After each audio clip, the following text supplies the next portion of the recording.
Welcome to another episode of Community Chat. My name is Kevin Tachi, and I will be your host for this segment.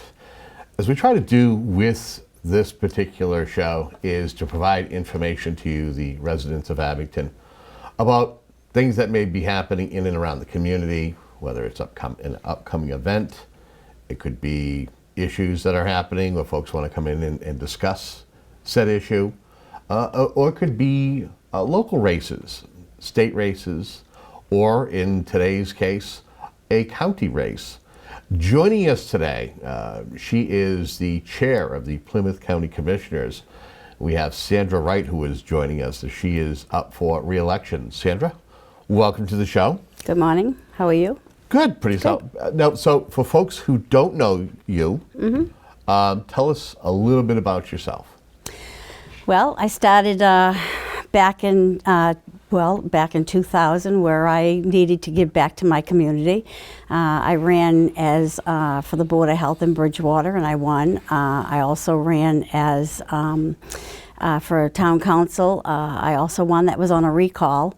And I won that. And then I ran for county commissioner. And during my time also, I worked for the Goddard Memorial Hospital in the emergency room department for 18 years. I worked on the Halifax Fire Department for 15 years as a firefighter and EMT. I serve as a member on the Old Colony Planning, and I also have been a member on the Suicide Coalition. Always, giving back to my community. There's so many needs out there, in so many different ways with our communities and people, and just trying to, be a person who can be of any help. I think, sometimes I also mention that my firstborn was born with spina bifida, and I lost him at the age of 14. At that time, being a new mother, firstborn, really, experienced a lot of trials and tribulations, and thank God I have a good faith and, somebody who I know is always on my side. And, we did everything that we possibly could. Also during that time, met a lot of mothers who were experiencing the same thing, just didn't know how to handle and what to do. We had nurses that came to our house 24 hours a day, which was a great thing, helped me and my family, but wasn't for everybody. Not every family could do that, the interference and people just in your home 24 hours a day. So, I think I used, that to my benefit, and also, trying to fight for my son. He really prepared me for where I am today, how to fight and what to do, what's right for the people. I'm sure you hear this question quite often, because it's not like someone who is in a known office like select board or mayor. What does a county commissioner do? Well, we run the Registry of Deeds, or we oversee the Registry of Deeds. We have the municipal health group that we manage. We also have the pension funding. We have many different programs that we also do with the vehicle bid that we do for our communities. I think we have 230 towns in that. I started the dredge program when I first came, and I knew our communities needed something to save the environment, and we're losing all our natural resources, really.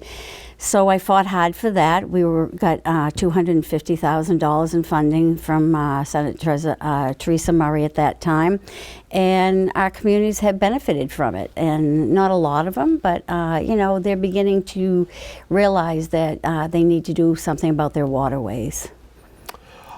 When you ran back in 2010, it was 2010, right? It was 2010. Yeah. Mm-hmm.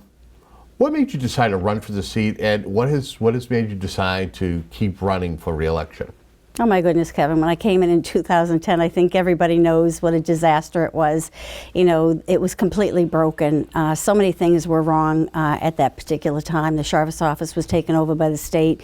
Our audits hadn't been done since 2000. The courthouse rent wasn't being paid. And on the ballot that year was to abolish county government.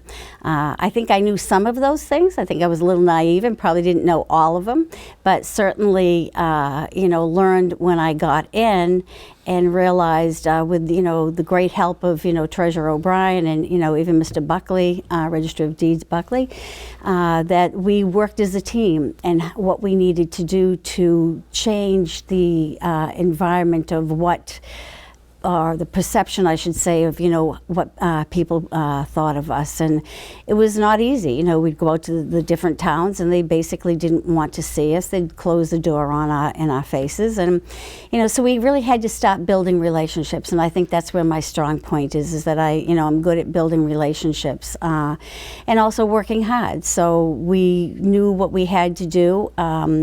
And then after I got sworn in, after December 1st, I was put on a committee to abolish county government. And then in January, when I got sworn in, I was then informed that we were $1.2 million in a structural deficit. Not really much to work with, but we knew that we had to hit the ground hard, and we had to start working to better county government and see what we could do and see if it was sustainable.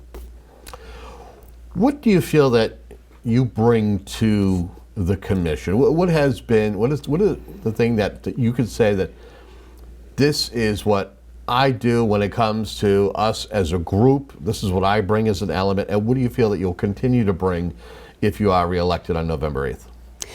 Well, I'm a good listener. I like to go out to my towns, and I've said it before, not two towns are alike. They're all so different, and really do whatever they need us to do, help them in any ways that we possibly can. Of course, we can go back to what we just did with the CARES Act. We knew that this was not a favorable thing to do, and knowing that this is what we had to do for our communities, and really putting our necks out there and going ahead and managing that, the $90 million that we received, and I'm happy to say it was a total success, and we gave back $87 million to our communities.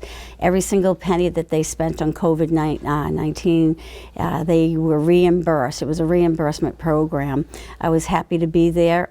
It was much needed, and really my new adventure here is always to put our community first and the people first. They're struggling, in so many different ways. The towns are, really in need of so many different things. So really be attentive to that, help them in any way that we can. Also, I'm now starting a gun range for my police chiefs, and I don't want it just to be a gun range, but I want it to be 100% tactical. We're fighting a whole different war now in all these different situations that the police are fighting and facing day in and day out. Also, I'd like to then, go on and do a fire training. The main issue, it appears, with the county commissioners in this race is the county woodlot and a potential racetrack, a proposed racetrack. Give me your thoughts on this project and where you stand on the issue. This is so frustrating because, there was only one person we put the RFP out to for somebody to come in and develop that land. I know my opponent has, been disparaging, has said that we're not transparent, and he's already made an opinion of what he thinks about it, which he shouldn't. There are so many things that can go there, and I'm excited about it. Whether or not it will ever, I don't know, but we had to give them, since they answered the RFP, we had to give them the opportunity. They have 3 years to look at what they want to do. I'm not for or against, but I am interested and I am excited about what they will bring back to the table, and that's going to take 3 years. If we didn't let them do that and they, responded to the RFP, we could have been sued. So it's simple, let them do their work, bring it back to the table and see what, they have to offer us, and bring it to the town meetings and bring it to, the people in the town. But this is not something just for Plymouth. This is something for all 27 towns. And do I think, I've thought many times, maybe we should put, 1,000 developments of housing in there. I don't think that's going to benefit Plymouth. and it certainly isn't going to do anything for the other towns, the other 26 towns that we manage or we oversee. So, you know, just let them do their job and let them come back and tell us what they think would be, you know, a good tourist and bring in revenue and can help our communities. You know, I really wish Mr. Bezanson would not be disparaging and say that we're not transparent. It's frustrating to have him say that. I was brought up that you never ever do anything, you know, you carry your name, and my name is not my name alone. It involves my whole family. So he should think about that and what he's doing and saying, because really he's putting a mark on his name and his family and being disparaging against the county, not only for me, but he's also being disparaging to the other commissioners and the treasurer and the register of deeds. You know, maybe he should, you know, take a look at what they're doing down there, go and take a tour down there. They have tours all the time. And sadly, again, Mr. Bezanson has never, ever been to a meeting, and, you know, so it's frustrating. What are some of the other issues in this race for the county commissioner seat? Other issues? Are there other issues, or do you feel that the county lot is the main issue right now, the primary one? I think that there's a lot of, you know, things that we have out there. We have different pieces of property, and we certainly want to do, this is not our land, this is the community's land, this is, you know, the county land. We always want to see how and what we can do to better and bring in revenue for all of our communities. And whatever developments we do, even like the gun range, that is certainly going to help the police chiefs in so many ways. They don't have anywhere really to go and practice, and they need to keep up their skills. So I think, you know, whatever we do is in the best interest of our 27 towns. Do you feel that Plymouth County is doing enough for the communities it serves, its membership? I do. I don't think they were back in 2010. I know they weren't. Right now, I believe that, you know, we are out there and we are helping them. I talked to a lot of the town managers about many different, you know, ways that we could help them, whether it's regionalizing, taking some of the load off of them. So I think that we're actively involved, and the towns are very excited about everything that we've done. We have gotten praises from everybody about the CARES Act and how we've come around and served our communities. What changes would you like to make, if any, when you're reelected on November 8th? Changes as far as the community, or I think any candidate who is up for reelection usually sets goals or says, you know, I'd like to do this, this, and this, A, B, and C. Are there things that you'd like to do? Any changes you'd like to make? Any modifications that you foresee? Again, that's the question is what would you like to do with a new term?